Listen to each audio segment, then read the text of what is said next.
देखिए अगला टॉपिक आपका जो अंतिम टॉपिक है वो है दो समांतर धारावाही चालकों के बीच लगने वाला बल। ठीक है ना। दो समांतर लंबे सीधे धारावाही चालकों के बीच लगने वाला बल जो है आपको प्राप्त करना है कितना बल कार्य करता है। ठीक है।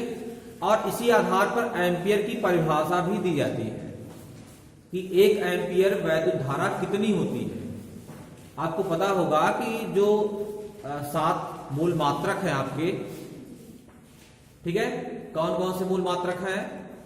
एक है आपका मीटर, किलोग्राम, सेकेंड, कैंडिला और केल्विन, एम्पियर, मोल। ठीक है। लंबाई, समय, द्रव्यमान, ताप, ज्योत तीव्रता, विद्युत धारा और पदार्थ की मात्रा, उसमें सबकी परिभाषा दी गई है कि मानक मीटर क्या है, 1 मीटर लंबाई कितनी होती है, मानक किलोग्राम क्या है, 1 किलोग्राम द्रव्यमान किसको मानेंगे। ठीक है। तो वैज्ञानिकों ने जो माना है वो 1 किलोग्राम द्रव्यमान क्या होता है। अब पता होगा कि प्लेटिनम इरिडियम मिश्र धातु की एक छड़ है जो कि ब्रिटेन के एक म्यूजियम में रखी हुई है।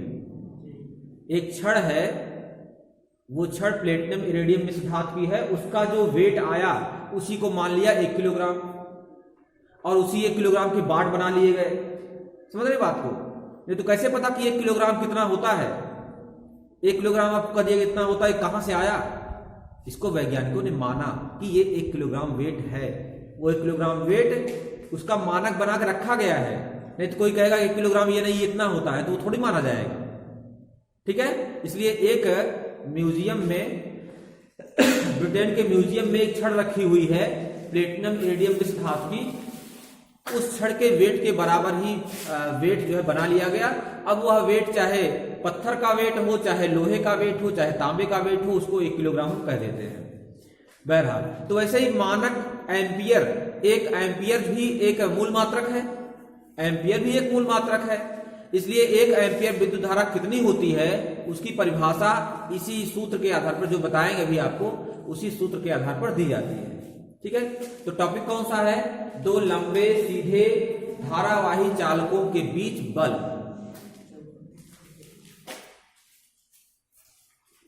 दो सीधे धारावाही चालकों के बीच बल।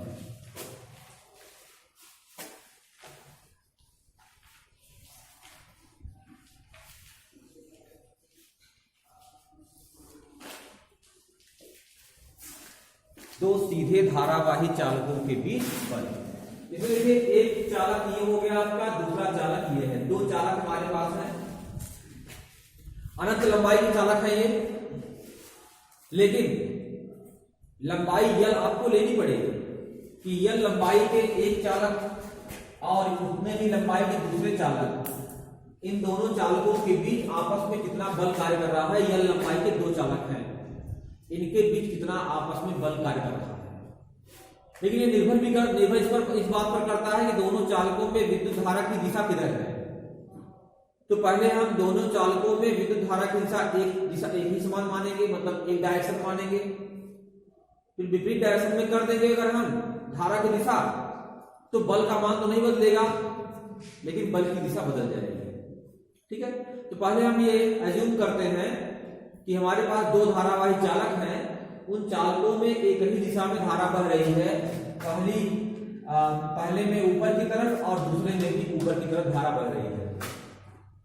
पहले चालक में बहने वाली धारा हो गई I1 और दूसरे चालक में बहने वाली धारा हो गई I2।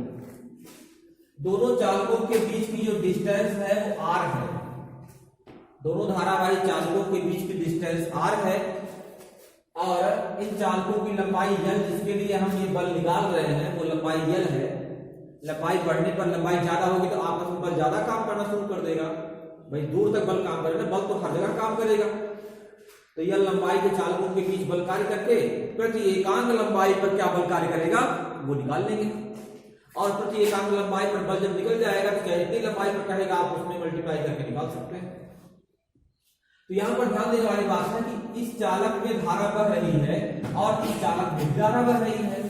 दोनों चालकों में धारा एक ही डायरेक्शन में बह रही है। तो दोनों चालकों में आपस में बल कार्य करेगा। क्यों बल कार्य करेगा, उसका रीजन क्या है? क्योंकि जब एक चालक में धारा बहती है तो आपको पता है कि उसके आसपास चुंबकीय क्षेत्र उत्पन्न हो जाता है। वैद्युत धारा के चुंबकीय प्रभाव के अंतर्गत आप जानते हैं कि किसी भी धारावाही चालक के आसपास चुंबकीय क्षेत्र उत्पन्न हो जाता है। तो अगर इस चालक में धारा बहेगी तो इसके आसपास चुंबकीय क्षेत्र उत्पन्न होगा। उसी चुंबकीय क्षेत्र में दूसरा वाला चालक रखा हुआ है, इसमें धारा बह रही है। तो अगर यहां पर चुंबकीय क्षेत्र है, किसके नाते है? इसके कारण है। तो इस चुंबकीय क्षेत्र में अगर कोई धारावाही चालक रखा हुआ है तो आप जानते हैं कि किसी चुंबकीय क्षेत्र में रखे हुए धारावाही चालक पर बल कार्य करता है। वह बल कितना होता है? IBL sin theta. किसी चुंबकीय क्षेत्र में रखे हुए धारावाही चालक पर बल कार्य करता है और वह बल होता है IBL sin थीटा। इसलिए अगर इसके कारण चुंबकीय क्षेत्र उत्पन्न हुआ है और उस चुंबकीय क्षेत्र में ये चालक रखा हुआ है तो इस चालक पर बल कार्य करेगा। और वैसे ही इस चालक में धारा बह रही है तो इस चालक के चुंबकीय क्षेत्र में ये रखा हुआ है और यह भी एक धारावाही चालक है, इस पर भी बल कार्य करेगा। तो इस पर भी बल कार्य करेगा, इस पर भी बल कार्य करेगा। तो उन बलों की दिशा हम देख लेंगे किधर की तरफ होगी, है ना, अंदर की तरफ होगी या बाहर की तरफ होगी, और उस बल का परिमाण क्या होगा। ये दो चीज हमको चाहिए, ठीक है। चलिए यहां पर ये धारावाही चालक आपका है, इसके कारण यहां चुंबकीय क्षेत्र उत्पन्न हो जाएगा। क्योंकि r दूरी पर, ये r दूरी है, r दूरी पर दूसरा चालक रखा हुआ है। तो हम देखेंगे कि यह जो पहला वाला चालक हमारा है जिसमें I1 धारा बह रही है, इस चालक में प्रवाहित धारा के कारण r दूरी पर स्थित जो ये बिंदु आपका है, बिंदु मतलब कि इस स्थान जो है जहां पर ये रखा हुआ चालक है, इस स्थान पर चुंबकीय क्षेत्र का मान कितना है। माना पहले वाले चालक में प्रवाहित धारा के कारण उत्पन्न चुंबकीय क्षेत्र की तीव्रता है B1 चुंबकीय क्षेत्र की तीव्रता है ड्यू टू फर्स्ट कंडक्टर, ठीक है, पहले चालक के कारण। क्या हो जाएगा? इस चालक से r दूरी पर चुंबकीय क्षेत्र की तीव्रता का मान आप जानते हैं कि अनंत लंबाई के लंबे सीधे धारावाही तार के निकट r दूरी पर चुंबकीय क्षेत्र की तीव्रता का सूत्र होता है B = μ0/2π × I/r होता है। तो I1/r दो लंबे सीधे धारावाही तार के निकट r दूरी पर चुंबकीय क्षेत्र की तीव्रता का मान यही होता है। B = μ0/2π × I/r होता है। B1 हमने कर दिया क्योंकि पहले वाले के नाते उत्पन्न चुंबकीय क्षेत्र है। I1 कर दिया क्योंकि I1 धारा पहले बह रही है, उसके कारण तो यहाँ पर चुंबकीय क्षेत्र होगा। r दूरी आपकी गई। अब ध्यान दीजिएगा, इस चुंबकीय क्षेत्र में, यह चुंबकीय क्षेत्र कहां पर है? यह चुंबकीय क्षेत्र यहाँ पर है, यहाँ है, यहाँ है, यहाँ है। r दूरी पर जितने बिंदु हैं उन सभी बिंदुओं पर यही चुंबकीय क्षेत्र है। अब इसी चुंबकीय क्षेत्र में यह चालक रखा हुआ है। अच्छा, इस चुंबकीय क्षेत्र की दिशा क्या होगी जरा ये देखिए। अब इसके कारण अगर चुंबकीय क्षेत्र यहां पर उत्पन्न हुआ है तो इस चुंबकीय क्षेत्र की दिशा हम कैसे निकाल सकते हैं? ऐसे निकाल सकते हैं, ठीक है, दाएं हाथ की हथेली के नियम से। धारा की दिशा हो जाएगी ऊपर की तरफ, अंगूठा ऊपर हो जाएगा, फैली हुई अंगुलियां उस बिंदु की तरफ संकेत करेंगी जहां पर चुंबकीय क्षेत्र निकालना है। चुंबकीय क्षेत्र की जो दिशा होगी वो अंदर की तरफ हो जाएगी। कहने का मतलब कि जो पहला वाला चालक हमारा है जिसमें धारा प्रवाहित हो रही है, उसके कारण जो यहाँ चुंबकीय क्षेत्र उत्पन्न हो रहा है उसकी दिशा ब्लैकबोर्ड के तल के लंबवत अंदर की तरफ होगी। ब्लैकबोर्ड के तल के लंबवत अंदर की तरफ, अंदर बाहर, देखिए यह धारा की दिशा हो, माफ कीजिएगा, चुंबकीय क्षेत्र की दिशा हो जाएगी। और उस चुंबकीय क्षेत्र में ये लंबवत रखा हुआ है धारावाही चालक। ये जो धारावाही चालक हमारा है वह पहले वाले के कारण उत्पन्न चुंबकीय क्षेत्र में रखा हुआ है और उस चुंबकीय क्षेत्र की दिशा के लंबवत रखा हुआ है। तो इस धारावाही चालक पर कितना बल कार्य करेगा आप बता सकते हैं? किसी भी धारावाही चालक पर कार्य करने वाले बल का सूत्र होता है F = IBL sin थीटा, ठीक है। तो यहां पर बल क्या हो जाएगा? F1 बल आपका हो जाएगा, है ना, और वो बल हो जाएगा I की जगह क्या हो जाएगा? चालक में प्रवाहित धारा। चालक, ये वाला चालक उस चुंबकीय क्षेत्र में इसमें प्रवाहित धारा हो जाएगी I2। B का मतलब चुंबकीय क्षेत्र, B मतलब B1, क्योंकि जो चुंबकीय क्षेत्र है वो B पहले वाले कारण पैदा हुआ है तो B1 हो जाएगा। L मतलब चालक की लंबाई हमने L मान रखा है पहले से ही। साइन थीटा की वैल्यू हो जाएगी साइन 90, क्योंकि चुंबकीय क्षेत्र के लंबवत रखा हुआ है तो साइन 90 हो जाएगा। ये जो धारावाही चालक हमारा है वो पहले वाले के कारण उत्पन्न चुंबकीय क्षेत्र में रखा हुआ है, इसलिए चुंबकीय क्षेत्र की तीव्रता हो जाएगी B1। अभी B1 की वैल्यू यहां रखेंगे हम बाद में। I की जगह हो जाएगा I2, जो चालक हमारा है उसमें I2 धारा बह रही है। L चालक की लंबाई है, साइन 90 मतलब लंबवत रखा है इसलिए हो गया। साइन 90 की वैल्यू 1 हो गई। ये हो जाएगा I2 इंटू B1 की वैल्यू ऊपर से रखेंगे तो μ0/2 पाई इंटू I1/r हो जाएगा। L यहां पर आपका हो ही जाएगा। तो F1 की वैल्यू हो जाएगी μ0/2 pi into I1 I2 L बटे R हो जाएगा। ठीक है, अब ये दूसरे वाले चालक पर कार्य करने वाला बल हो गया। पहले वाले चालक के द्वारा जो उत्पन्न चुंबकीय क्षेत्र है उस चुंबकीय क्षेत्र में यह धारावाही चालक रखा हुआ है, इसलिए इस पर इतना बल कार्य करेगा। इस बल की दिशा क्या होगी अगर निकालना है कि इस चालक पर, इस पर जो बल कार्य कर रहा है इस बल की दिशा क्या होगी, तो फ्लेमिंग के बाएं हाथ के नियम से निकाल सकते हो। कैसे? चुंबकीय क्षेत्र क्या यहां पर है, अंदर की तरफ है। ये जो तर्जनी अंगुली है फ्लेमिंग के बाएं हाथ के नियम में ये चुंबकीय क्षेत्र को व्यक्त करती है। इसको हम अंदर कर देंगे, धारा की दिशा को हम ऊपर करेंगे क्योंकि धारा ऊपर जा रही है, ऐसे कर देंगे इसको, है ना। धारा की दिशा ऊपर हो जाएगी और चुंबकीय ये तर्जनी अंगुली अंदर की तरफ हो जाएगी, तो अंगूठा कहां हो जाएगा, अंदर की तरफ जाएगा। तो बल कहां काम करेगा, यहां काम करेगा। तो F1 जो बल हमारा है वो यहां काम करेगा। ठीक है, ऐसे ही इसी प्रकार आप कर सकते हैं। ठीक है, F2 जब आप करेंगे, F2 क्या है कि दूसरे वाले चालक के नाते पहले वाले चालक पर लगने वाला बल है। क्योंकि ये जो पहला वाला हमारा चालक है ये दूसरे वाले के चुंबकीय प्रभाव में है। अगर हम देखें कि इस बिंदु पर कितना चुंबकीय क्षेत्र है तो B2 अगर लिखेंगे तो B2 की वैल्यू हो जाएगी μ0/2 पाई इंटू I2 बटे R हो जाएगा, I2 बटे R। फिर इस चुंबकीय क्षेत्र में जब हम इस पर बल निकालेंगे हम तो F2 हो जाएगा। F2 में जहां I2 लिखा है वहां पे I1 हो जाएगा, I1 हो जाएगा, फिर B2 हो जाएगा, फिर L हो जाएगा, साइन 90 वैसे ही रहेगा।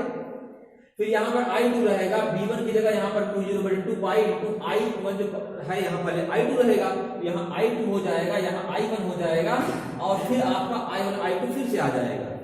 तो कहने का मतलब जो बल हमारा आया हुआ है F1 का वही बल F2 का फिर से आ जाएगा, μ0/2 pi into I1 I2 L बटे R। कहने का मतलब इस पर भी इतना ही बल काम करेगा। यहाँ पर जब दिशा निकालेंगे तो वह दिशा भी अंदर की तरफ आएगी। कहां आएगी दिशा, अंदर की तरफ आएगी।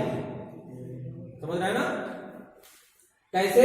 इसके कारण यहां चुंबकीय क्षेत्र जो उत्पन्न होगा वो कहां होगा, आप दाएं हाथ की हथेली वाली निकाल सकते हैं। ऐसे अंगूठा आपका ऊपर है, फैली हुई अंगुलियां इस बिंदु की तरफ हैं, तो चुंबकीय क्षेत्र यहां बाहर की तरफ रहेगा। जब चुंबकीय क्षेत्र बाहर रहेगा, धारा ऊपर की तरफ है, तो बल कहां काम करेगा, ऐसे आप करेंगे। जब चुंबकीय क्षेत्र बाहर की तरफ हो गया तो बाहर कर दीजिए, अंगूठा बल काम करेगा, धारा कहां ऊपर है, धारा ऐसे कर दीजिए। देखिए ये देखिए, ये तर्जनी अंगुली बाहर की तरफ हो गई, धारा ऊपर हो गया, तो अंगूठा कहां काम कर रहा है, अंदर की तरफ, तो बल यहां काम करेगा अंदर। कितना बल है, वही F2 बल है, मतलब F1 = F2 है, बल बराबर है। कहने का मतलब दोनों तार जो रखे हुए हैं दोनों तारों पर आपसी बल काम कर रहा है। पहला वाला तार अगर 5 न्यूटन के बल से दूसरे वाले को खींचेगा तो दूसरा वाला भी 5 न्यूटन के बल से पहले वाले को खींचेगा। दोनों जो है चालक तार आपसी बराबर बल आरोपित करते हैं। और कहां करते हैं, अंदर की तरफ करते हैं। कहां करते हैं, अंदर की तरफ करते हैं। कहने का मतलब अगर ये तार आपका फ्लेक्सिबल है, तन्य है, तो इस चालक तार का आकार ऐसे हो जाएगा, ये मुड़ करके ऐसे हो जाएगा,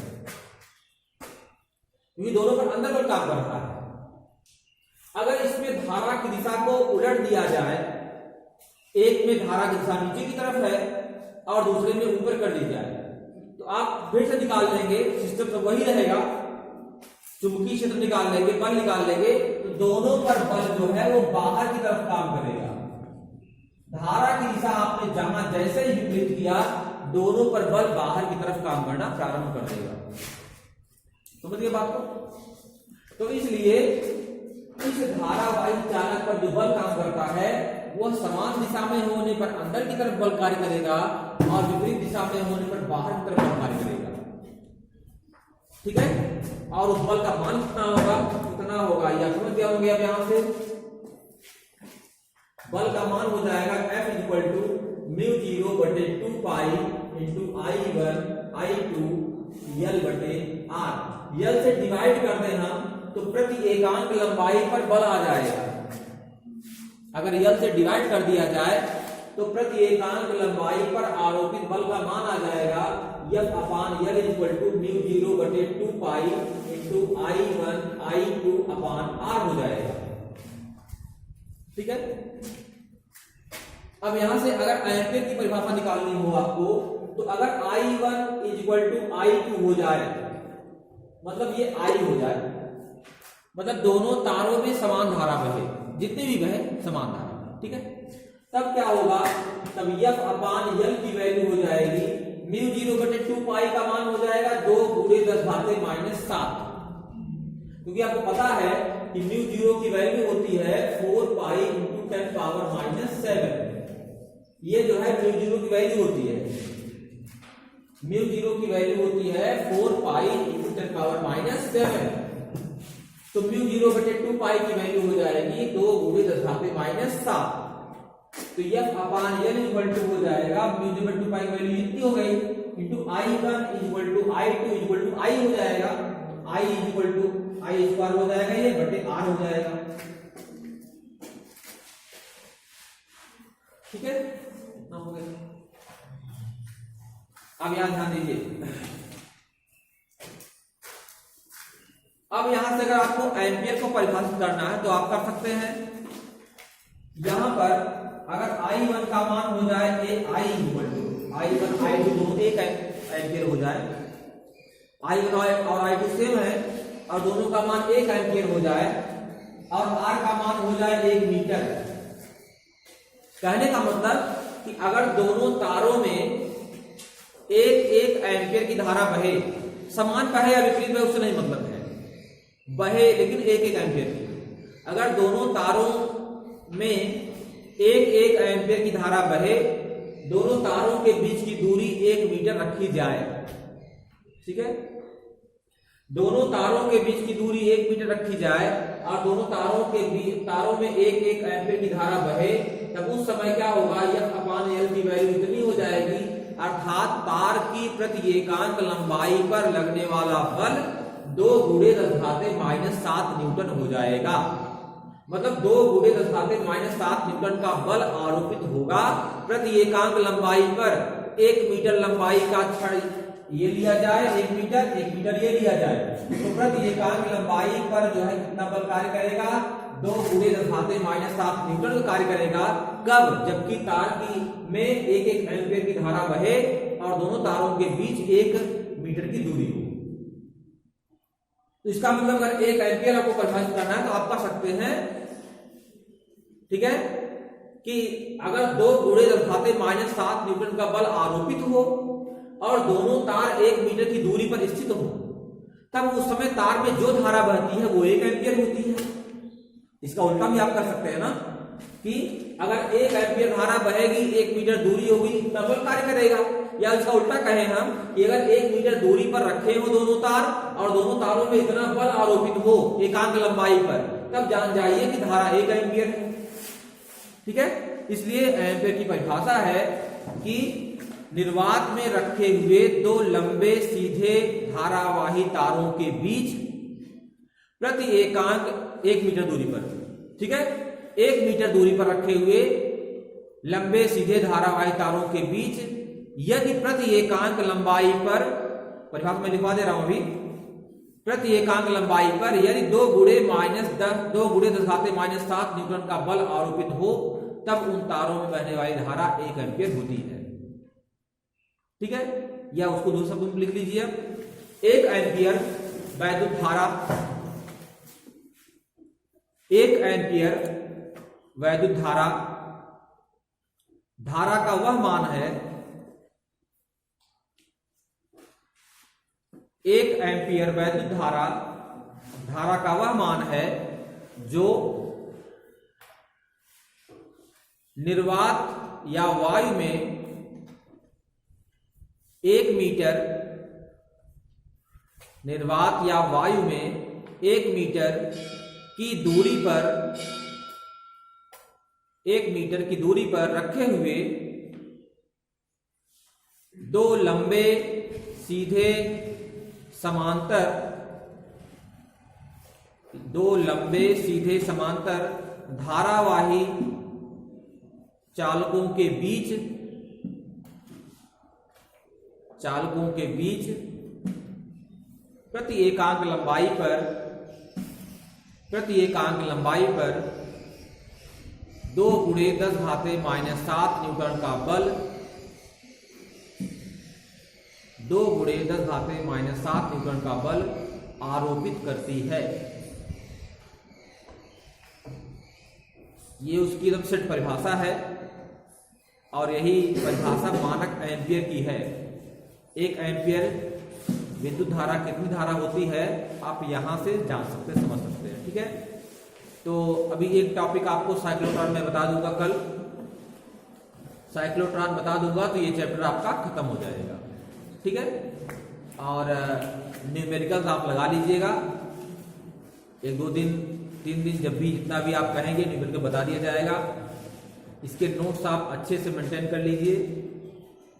ठीक है, और जब ये चैप्टर खत्म हो जाएगा फिर अगला चैप्टर शुरू कर दिया जाएगा, या जो सेकंड पार्ट है वो देखेंगे, वो भी शुरू कर सकते हैं। ठीक है, पहले इसके न्यूमेरिकल आप लगा लीजिए, इतना कंप्लीट कर लीजिए, जो पीछे के चैप्टर हैं उसको भी कंप्लीट कर लीजिए, और यहाँ तक बिल्कुल आप फिर आप मेंटेन कर लीजिए अच्छे से। जितना पढ़िए कम से कम उतने पर आपका कमांड रहे कि क्वेश्चन अगर आएगा तो हम कर ले जाएंगे। ठीक है, पेपर भी आपका जो बनेगा बिल्कुल बोर्ड के मॉडल पर ही रहेगा, कितने क्वेश्चन आते हैं, कैसे आते हैं, जानकारी भी आपको होगी। ठीक है, बहुविकल्पी क्वेश्चन होते हैं, अतिलघुत्तरी होते हैं, लघुत्तरी होते हैं, दीर्घोत्तरी होते हैं, ये उसका सिस्टम होता है। तो हर तरह के क्वेश्चन भी आपको पढ़ने हैं, बहुविकल्पी क्वेश्चन भी जानने हैं, अतिलघुत्तरी भी जानने हैं, लघुत्तरी भी जानने हैं। ठीक है, हर तरह के क्वेश्चन आपको ध्यान देने हैं। तो लघुत्तरी, अतिलघुत्तरी और बहुविकल्पी क्वेश्चन तभी हो पाते हैं जब विषय की समझ गहराई से होती है, नहीं तो एक शब्द में उत्तर होता है, आप जरा सा दिमाग हटाएंगे तो आपका क्वेश्चन गलत हो जाएगा। ठीक है, और दीर्घोत्तरी क्वेश्चन भी आपको डेरिवेशन है, या अब डेरिवेशन क्या, क्वेश्चन में कुछ छोटा मोटा पोर्शन लगा करके एक न्यूमेरिकल लगा देगा तो लॉग आंसर बन जाता है आपका वो। ठीक है, तो न्यूमेरिकल का इंपॉर्टेंस अपना बहुत है, इसलिए इसको इग्नोर आप नहीं करेंगे, लगा लेंगे, जो भी समस्या होगी वो बताई जाएगी आपको।